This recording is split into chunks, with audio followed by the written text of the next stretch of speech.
नमस्कार, जय माता दी। मैं हूँ आपकी अपनी लाइफ डिज़ाइनर जीतू आचार्य। नवरात्रि का पर्व समापन होता है कन्या पूजन के साथ और कहते हैं कि जब कन्या पूजन बहुत अच्छे विधि विधान से हम करते हैं तो हमारी माता रानी हम पर ढेरों खुशियाँ बरसाती है, हमें ढेरों आशीर्वाद देती है और हमारी हर मनोकामना को पूर्ण करती है। ये आखिरी पड़ाव होता है नवरात्रि का, यानी 9 रात्रों की पूजा का ये आखिरी पड़ाव होता है कन्या पूजन। और कन्या पूजन हमेशा हमें विधि विधान से ही करना चाहिए। सबसे पहले बात आती है कि जब भी हम कन्याओं की बात करते हैं, जब भी हम माता रानी की बात करते हैं, जब भी हम पूजा भक्ति की बात करते हैं, और हमारे लिए सबसे ज़्यादा इम्पॉर्टेंट हो जाता है कि कन्या पूजन हम किस तरीके से करें और ख़ास करके कौन सी ऐसी सरल विधि है, कौन सा ऐसा आसान तरीका है जिससे हमारी माता रानी हमारे पे प्रसन्न हो जाए। कन्या पूजन में सबसे पहले एक चीज का आपने ध्यान रखना है कि चाहे वो कन्या आपके घर की हो, चाहे कन्या आप बाहर से बुला रहे हो, जिनका भी आपने पूजन करना है, सबसे पहले उन्हें न्योता दीजिएगा, इनवाइट कीजिएगा और उन्हें अपने घर में आने के लिए कहिएगा, यानी आमंत्रण दीजिएगा। उसके बाद ही आप कन्याओं को अपने घर में बिठाइएगा। अब न्योता देने का क्या होता है कि हम जैसे ही हम लोग बहुत वर्किंग लोग ज़्यादा होते हैं, उनमें लगता है कि हमारे पास समय नहीं है। कई बार हम बॉक्सेस बना करके राह चलते हुए हम कुछ कन्याएं होती हैं उन्हें दे देते हैं, या फिर किसी भी ऐसे ज़रूरतमंद व्यक्ति को हम लोग ये चीज़ें जो है वो दे देते हैं घर से बना करके कि आज की हमारी फॉर्मेलिटी जो है वो कम्प्लीट हो गई। देखिए, जहाँ तक हम नवरात्रि 9 रातों की बात करते हैं और साथ के साथ आप जब कन्या पूजन की बात करते हैं या फिर आप व्रत की बात करते हैं तो 8 दिन भी तो आपने बहुत पेशेंस से व्रत रखा। जो नवमी पूजते हैं उन्हें 8वीं तक व्रत रखना चाहिए और जो अष्टमी पूजते हैं उन्हें सप्तमी तक व्रत रखना चाहिए। लेकिन ये पूजा विधि विधान इन्हें पूरा करना चाहिए, कंप्लीट करना चाहिए, यानी नवरात्रि तक इन्हें पूजा जरूर करनी चाहिए। अब जब बात आ रही है नवरात्रि की, जब बात आ रही है कन्या पूजन की, तो हमें खास करके न्योता देना नहीं भूलना है, इनवाइट करना नहीं भूलना है।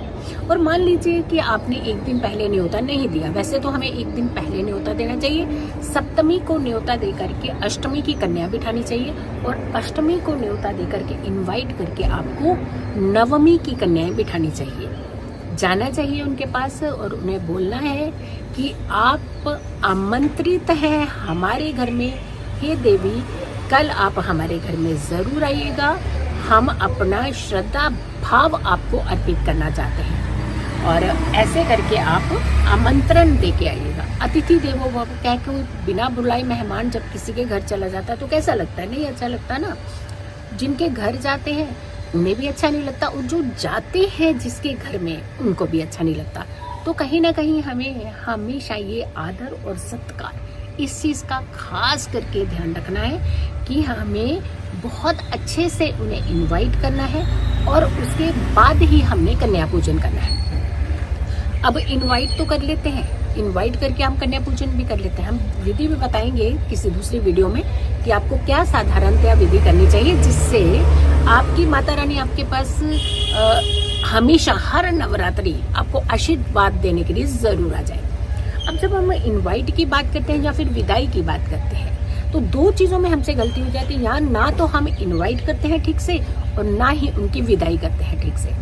अब मान लीजिए आपने इनवाइट तो कर लिया बहुत अच्छे से, लेकिन जब विदाई की बात आती है, जब हम उन्हें भेजते हैं अपने घर में, जब पूजा भक्ति पूरी कर लेते हैं उसके बाद हम उन्हें कन्याओं को भेजते हैं, तब आप क्या करते हैं? आपको मालूम है आपसे एक चूक और हो जाती है। जैसे ही अगर के फ्लोर वाइज होते हैं आप लोग, तो जैसे ही वो कन्याएं फ्लोर से बाहर जाती हैं हम दरवाजा बंद कर देते हैं फटाक से। ध्यान रखिएगा, ऐसे नहीं करना है। कन्याओं को आदर सत्कार, जितने आदर के साथ, जितने भाव के साथ आपको लगा था कि माता रानी हमारे पे जरूर प्रसन्न हो जाएंगी और हम आदर सत्कार जैसे हम बुलाते हैं वैसे ही उनकी विदाई भी कीजिएगा।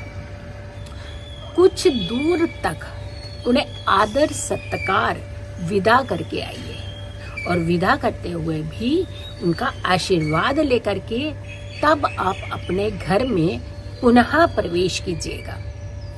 पहली बात। दूसरी बात, जब हम घर आते हैं, वापस आते हैं और सीधा आकर के हम फटाफट जल्दी जल्दी से कुछ खाना, ये चीजें करना शुरू कर देते हैं। जो देवी आपने अपने मंदिर में जिनको विराजित किया है, जब आपने नवरात्रि शुरू किए थे तब आपने अपनी देवी माँ को अपने घर में विराजित किया था, यानी उन्हें इनवाइट किया था, दिल से कहा था माँ मेरे घर में जरूर आना आपकी बार, माँ मुझे बहुत सारे आशीर्वाद देना, माँ मेरी ये मनोकामनाएं पूर्ण करना।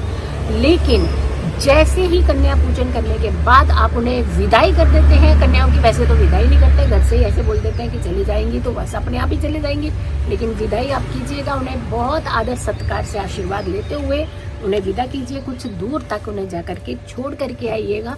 उसके बाद आकर के जहाँ माता रानी आपने विराजित की थी वहाँ बैठिए, कुछ समय अपना आसन लीजिए, शांत मन से समापन की ओर आपने ध्यान करना है कि हमसे किसी भी तरीके की कोई भूल चूक त्रुटि हुई है तो हे माँ हमें माफ कीजिए, हमें क्षमा कीजिए और हमारे जीवन में हमेशा सुख बना करके रखिए, हमें कष्टों से दूर रखिएगा, हमें तकलीफों से दूर रखिएगा और हमारे जीवन की राह को आसान कीजिएगा।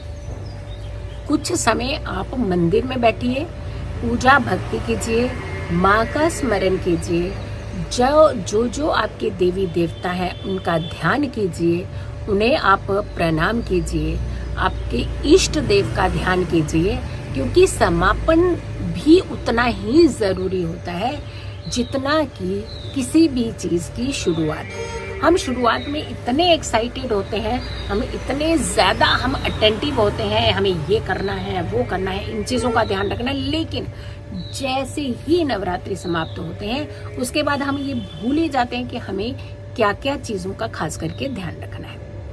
उसके पश्चात ही आप अपने घर के सारे काम जो भी आप कार्य करना चाहते हैं कर सकते हैं। लेकिन एक चीज का ये ध्यान रखना बहुत जरूरी है कि माता रानी को इनवाइट करना, माता रानी को विदा करना, माता रानी का आशीर्वाद लेना, माता रानी को सदैव अपने दिल में बसा करके रखना। माता रानी के नवरात्रि में जितनी पॉजिटिव एनर्जी आप पाना चाहते थे, अगर उन्हें आपने पा लिया है, हासिल कर लिया, लेकिन उन सारी एनर्जीज को हमेशा के लिए बनाए रखना ये हमारे भाव के अंदर ही होता है। तो इसीलिए आपने ये ध्यान रखना है कि पूरा विधि विधान वो कन्या पूजन का आप जरूर कीजिएगा। और ये वीडियो स्पेशली कि इनवाइट कैसे करना है और विदा कैसे करना है और किन चीज़ों का खास करके ध्यान रखना है। तो वीडियो को जितना हो सके आप प्लीज़ इसे शेयर ज़रूर कीजिएगा, क्योंकि ज़्यादातर भक्तों ने नवरात्रि के व्रत रखे होते हैं, अपने घर में पूजा भक्ति की होती है, लेकिन ये चीज़ का खास करके ध्यान रखना बहुत ज़रूरी है। ज़्यादा से ज़्यादा लोगों को वीडियो ज़रूर शेयर कीजिएगा। मेरी आने वाली हर वीडियो का इंतज़ार करें। तब तक के लिए नमस्कार, जय माता दी।